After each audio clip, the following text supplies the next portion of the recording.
안녕하십니까. 인하대학 경영대학 명예교수 이경환입니다. 이번 시간에는 하나님의 상생과 협력의 원리 중에서 파워순환 패러다임과 전인격의 완전 자아 실현에서 7번째 시간인 자기 정화와 생명의 활성화에 대해서 공부하기로 하겠습니다.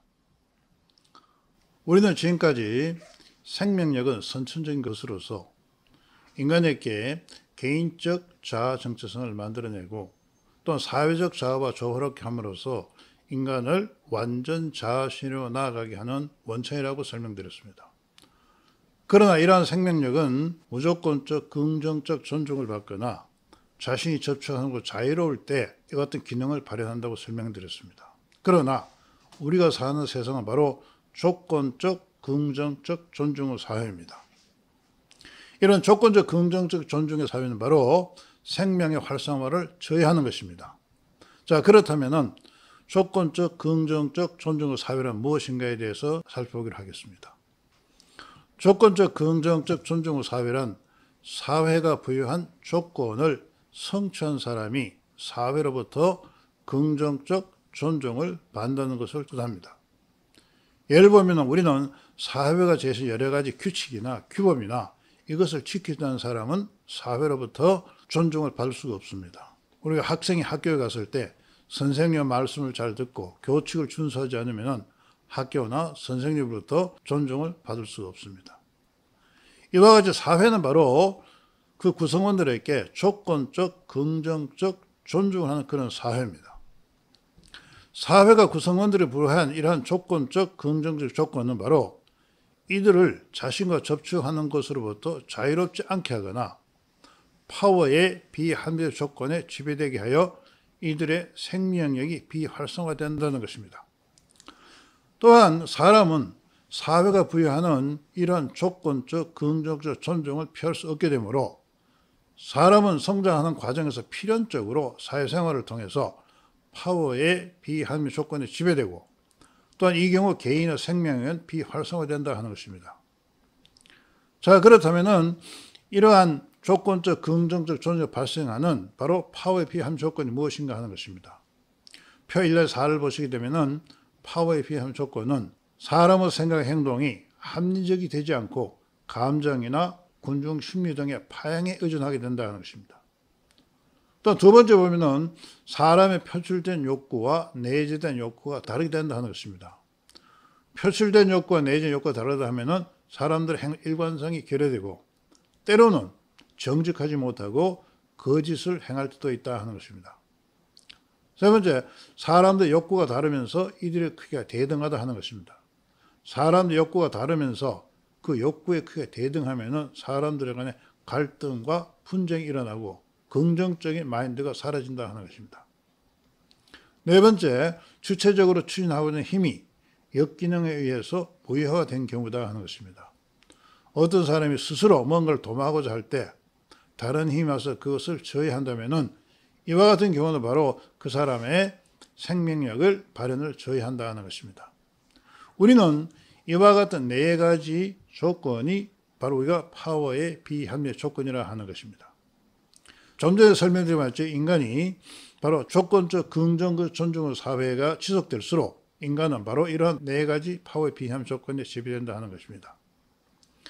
자, 그렇다면 이와 같은 파워의 비합리적 조건이 바로 생명 활성을 저해하는 우리가 연구한 실증된 연구가 있습니다. 우선 표 1의 사안을 보게 되면 우리나라 자동차 부품 기업의 239명이 작용하는 파워의 비합리적 조건을 측정하여 보았습니다.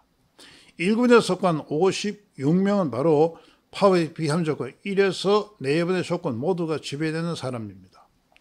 2군의 52명은 1과 3, 즉 1번 조건과 세 번째 조건에 지배되는 사람이고요.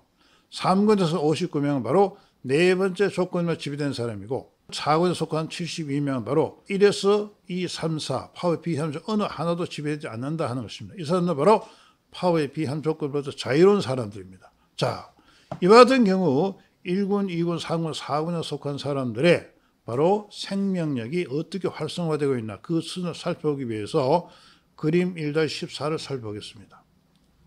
1군에 보시게 되면 1군에 56명은 조금 전에 설명드린 것 같이 파워의 비함적 4개 모두가 다 지배됩니다. 이런 사람들의 경우를 보게 되면은 생명력의 활성화가 마이너스로 나타나고 있다 하는 것입니다. 그러나 4군의 72명을 보게 되면은 파워의 비함 조건에 전혀 지배되지 않는 이런 72명의 경우에는 보게 되면은 생명이 아주 높게 활성화되고 있다 하는 것입니다. 또한 그림 1-14를 보게 되면은 파워의 비함 조건에 지배되지 않는 순서에 따라 생명력이 이와 같이 활성화되고 있다 하는 것입니다. 그러므로 이러한 우리 연구 자료를 봤을 때 사람들이 파워의 비함 조건에 지배되면 지배될수록 생명이 활성화되지 않고 그 반대이면은 이와 같이 생명력이 활성화된다 하는 것입니다. 따라서 사회가 그 구성원에게 부과한 조건적 긍정적 존중은 바로 이들의 생명력을 비활성화한다는 것을 알 수가 있습니다. 자, 그렇다면 우리는 중요한 것이 바로 인간 사회는 조건적 존중의 사회이기 때문에 우리가 생명력을 활성화하고 전인격의 완전 자아실로 나아가기 위해서는 자신에게 작용하는 파워의 비함 조건을 제거해야 될 것이다 하는 것입니다. 이를 위해서 우리가 필요한 것은 바로 자기 정화가 필요하다 하는 것입니다. 자기 정화라는 것은 뭐냐면은 파워의 비함 조건을 제거하고 자아실현 경향성, 즉 생명력을 활성화하는 프로세스이며 바로 주체적 또는 객체적 자기 정화로 구분할 수 있다 하는 것입니다. 먼저 주체적 자기 정화를 보게 되면은 자기 반성과 새로운 형성을 꾸한 자기 스스로의 자기 정화를 의미합니다. 이런 주체적 자기 정화를 위해 그 방법으로서는 성취 행동과 자아실현 자유의지를 성장시킨다든가 정서 지능을 개발한다든가 행동의 가치와 또는 자기 지도적 체험학습이나 사회 질서의 자율적 준수 등이 있다 하는 것입니다. 객체적 자기 정화는 뭐냐면은 사회적 학습에 의한 자기 정화입니다. 사회적 학습은 뭐냐면은 사회로부터 체험하고 듣고 보는 것에 의한 학습입니다. 이런 사회적 학습의 내용을 보면 우리가 인성 문화를 지각한다거나 성취 사회 행동을 지각한다거나 또는 자기가 속한 사회로부터 무조건적 긍정적 존중을 지각하거나 경쟁과 협력의 질서의 지각 등이 있습니다. 이와 같은 것이 행동이 있을 때 바로 우리는 객체적 자기 정화가 일어나서 자기도 모르게 자기 안에 있는 파워의 비합리 조건이 제거되고 생명이 활성화된다 하는 것입니다. 이러한 주객체적 자기 정화는 바로 유기체적 가치 측정 시스템을 활성화하고 개인적 자아를 형성할 뿐만 아니라 개인적 및 사회적 자아를 조화롭게 한다는 것입니다. 우리는 지난 시간에 유기체적 가치 측정 시스템은 바로 자아실현 경영성, 즉 생명력을 준거의 틀로 한 그런 가치 측정 시스템이라고 설명드렸습니다. 어쨌든 간에 주체적 내지 객체적 자기 정화는 바로 유기체적 가치 측정 시스템을 활성화함으로써 우리로 하여금 완전 자아실현으로 나아가게 할 수 있다 하는 것입니다. 자, 실제로 우리는 이와 같은 자기 정화가 정말 우리가 생명 활성화하고 있느냐 하는 것에 대한 연구한 결과가 있습니다. 그 내용을 한 편을 보게 되면은 성취 행동에 의한 자기 정화 일례를 보기로 하겠습니다. 성취 행동은 행동의 합리성과 일관성과 긍정성과 자율성을 만족하는 그런 행동이고 이것이 바로 이런 행동을 우리가 취할수록 자기 정화를 유발하고 파워의 비합리 조건을 제거한다는 것입니다. 합리성이라는 것은 목적 지향적 행동이며 일관성이라는 것은 행동의 조화나 부합을 나타내고 긍정성은 행동의 가치와 즉 다른 사람의 욕구를 만족시키는 정도를 말하는 것이고 자율성은 자발적 행동의 정도를 말하는 것입니다. 우리가 그림 1-15를 보게 되면은 이것은 그 인천 지역 중학생 176명에서 성취행동 수준에 이들을 3개 군으로 분류한 것입니다. 이 그림을 보게 되면 파란색은 합리성이고 빨간색은 일관된 행동이고 녹색은 긍정성을 나타내고 있고 보라색은 자율성을 나타냅니다. 1군의 학생들을 보게 되면은 이 성취행동 내에서 잘 시행하고 있으며 3군의 학생들은 성취행동을 전혀 하고 있지 않는 그런 학생들입니다. 자, 성취행동 수준에 따라서 이들이 바로 생명 활성화에 대해서 알아보기로 하겠습니다. 그림 1-16을 보게 되면은 생명이 활성화될수록 파워의 5 속성이 능률적이고 동시다발적으로 작용합니다. 1군의 학생들을 보게 되면은 성취행동을 잘하는 그 학생들을 보게 되면은 바로 파워의 5 속성 중에서 창조 속성, 보존 속성, 결합 속성, 지배와 기획성 모두가 잘 활성화되고 있다 하는 것입니다. 이에 비해서 상군의 학생, 즉 성취행동을 하고 있지 않은 상군 학생들은 바로 파워의 다수 속성 모두 마이너스로 나타나고 있다 하는 것입니다. 또한 2군의 경우 보면은 바로 성취행 순위, 평균 순위에 접근하고 있는데 이들의 작용하는 파워의 다수 속성도 평균 순위로 나타나고 있다는 걸 알 수가 있습니다. 이런 연구 자료로부터 우리는 바로 성취 행동을 추구할수록 바로 이 학생들에게는 바로 파워의 다수 속성이 능률적이고 동시압을 작용한다 하는 걸 알 수가 있습니다. 이것으로부터 성취 행동에 의한 주체적 자기 정화는 바로 인간의 생명력을 활성화한다는 것을 알 수가 있습니다. 이제 우리는 이와 인간의 생명 활성화하기 위한 그 프로세스를 좀 체계적으로 살펴보기로 하겠습니다. 이를 위해서는 우리가 스키마라는 그 배경 지식이나 선행 경험이 먼저 있어야 한다는 것을 알 수 있습니다. 스키마는 기억된 추상적 지식 구조로서 지각 대상에 대해 정보를 조직화하고 해석하고 감각적 입력에 영향을 미칩니다. 이러한 스키마는 바로 학습자에게 새로운 정보를 받을 수 있는 틀을 제공하고 상황에 따라서 그것을 적절히 수정 또는 새로운 지식의 동화를 용이하게 합니다.